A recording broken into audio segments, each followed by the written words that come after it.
Once upon a time, in the heart of the jungle, there lived a lion who had learned to share his food with others. But this lion was very grumpy and scary, and all the other animals were afraid of him except for one little mouse. One day, the lion was eating his favorite snack, a juicy steak, when suddenly a baby elephant approached him and asked for some. The lion roared, showing his sharp teeth and claws. But the mouse bravely stood in front of the elephant and told the lion that it was unnice to eat alone.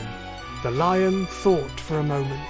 He realized that the mouse was right. It was more fun to eat with friends. So he picked up the mouse and placed it on top of the steak, and they all ate together. From that day on, the lion became a different creature. He was kind and generous, and he shared his food with everyone. And the jungle was filled with the sound of happy roars and laughter. The moral of this story is, sharing is caring.